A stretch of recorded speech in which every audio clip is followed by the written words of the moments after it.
Beast Game Podcast. This is going to be a review for a Netflix movie called Mute. It's directed by Duncan Jones. It's written by Michael Robinson Johnson and Duncan Jones. It stars Alexander Skarsgård, who was going to be Thor at some point, Paul Rudd, and Justin Theroux. And the synopsis is a mute bartender goes up against his city's gangsters in an effort to find out what happened to his missing partner. And Keith, what did you think of the movie called Mute? Oh, Duncan Jones. What in the fuck were you doing? He's gone downhill. I like Warcraft, so before that even comes out. I really like this movie, Moon. Yeah, Moon was great.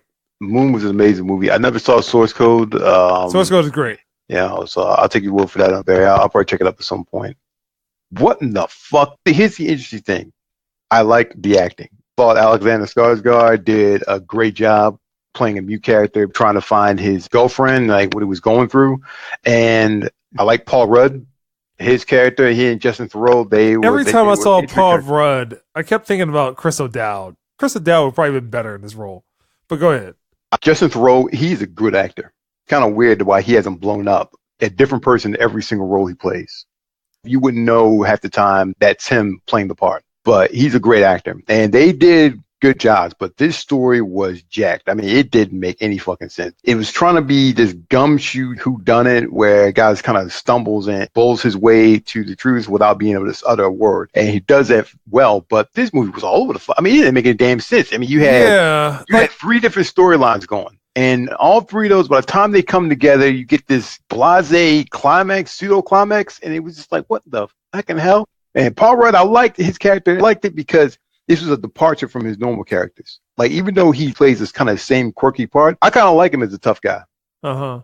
Definitely should think about doing more roles where he's not the affable, nice guy. Him being this out-and-out sociopath was actually worked out. And Justin Theroux, the two of them they were pure evil. They were pure fucking evil. One was a pedophile, the other's a daggone straight-up sociopath. Yeah.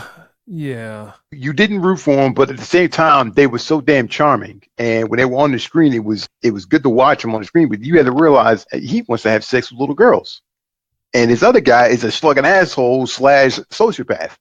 But let me cut you off, Keith. So this premise has been done before. The simple premise of this is that Alexander Skarsgård is a character that had a childhood injury that slashed his vocal cord. He can't speak. He grows up, he's a mute bartender. And he likes a certain character. She works at the bar. It's a girlfriend. Yeah, she disappears one day. He wants to go find her. Simple premise. Like you said, there's way too many storylines in this. So you have Paul Rudd's storyline. You have Alexander Skarsgård's storyline. And then storyline where this little girl comes into play. You have the Russian storyline.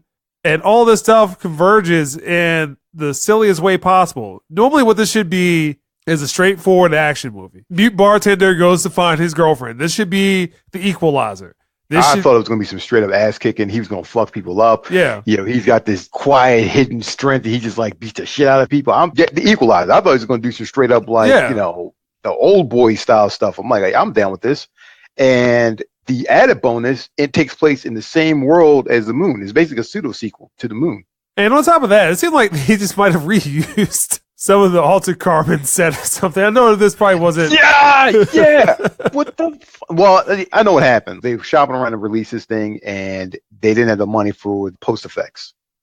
The sets and stuff got left without the post production effects and stuff. Yeah, because it's kind of weird that at certain points it's this very grimy science fiction world, and then it's super clean, and then it's normal city. But you have sex robots. He should have followed the same track he did with Moon. And that is, you have a very confined setting.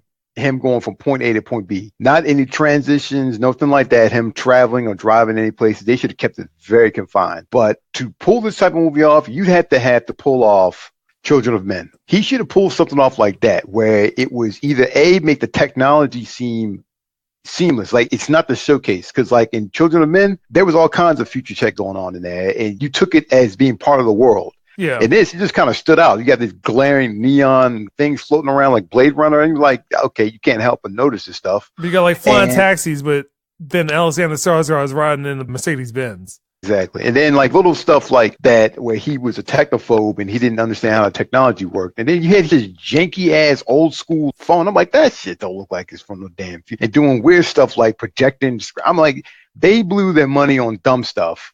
And at the same time, they could have scaled this back way back. If it still kept it in the same future setting. If it cut 30 minutes out of it, and that's some of the Paul Rudd stuff, and also some of the Alexander Skarsgård just walking around not saying anything. Because if you take a look at this movie and then take a look at a better movie that features two characters that don't speak, The Shape of Water.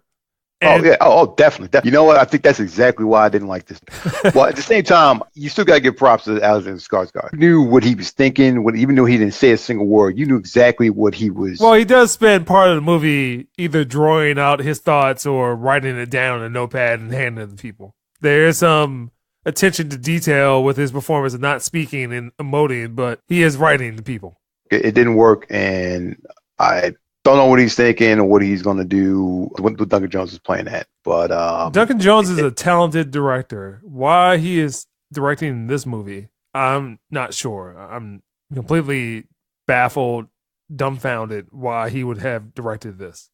Even when he directed Warcraft, he had a passion for that movie. He appreciated Warcraft and was like, hey, I can do it. I can pull it off. This movie, there's just so much going on the writing side, on the storyline side, that doesn't make sense. Technically, it looks good, but the world is just a mishmash of stuff. Again, if you take a look at Altered Carbon and his world is very fleshed out. It's very straightforward. This one, again, you have like all these different settings, these different scenes, and then again with the sex robots. Like you got a strip club where a robot is twerking. No. So, Keith, what score would you give Mute? I will not be watching it again, so that's immediately below a 6. I like the performance of Paul Rudd, Justin Theroux, and Alexander Skarsgård, and that ups it up. But other than that, I wouldn't recommend this movie at all. I'll give this thing like a 3.5. Yeah. So this premise has been done before in other movies. Taken, same thing. Should just be, here's about 15 minutes of development of the relationship. His girlfriend gets mixed up with the wrong people, and he goes to find out what happens. The equalizer is that movie, because this one is more of a drama than it is an action movie. Yeah, should have gone total action with that. And then the payoff is, I'll just ruin it, Paul Rudd's character had a child together, and he kills her.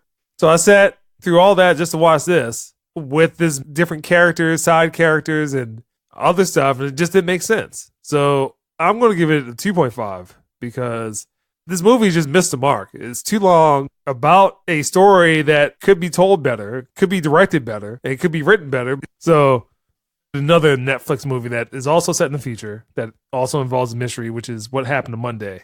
Much better. Even though it's flawed, much better than the movie. Netflix needs to figure out what they want to do with their movie side of things. They're kind of coming in after the fact, that after it's been shopped around. Because these are clearly, VOD like, I don't say trash. Independent projects, but these are projects that are like trying to get off the ground. Netflix comes along and says, okay, let's do it. And they roll with it. Yeah, I'll dump $10 million into this. Yeah, and then they'll release on Netflix. And then if it's good enough, they'll release on there. So like Bright's a good example. That was clearly going to be a theatrical release and probably a new series for Will Smith. Well, technically it is. It actually is going to be done again. They're going to do a sequel, but it's like they're coming in at that tail end of it, so they're not involved in all the production side of everything. So they're just more in the promotional aspects. They started out doing some decent movies. So something like Beast of No Nation is a movie that got Netflix a lot of attention. It's like, hey, well, they can put out quality movies, but then stuff like this and the Cloverfield Paradox. Well, I was hoping we were going to talk about that. Netflix is the place to go for science fiction movies. I'm fine with that because honestly, the Sci-Fi Channel was supposed to be that. Yeah. It didn't. That's a Beast Game Podcast. All right. It is.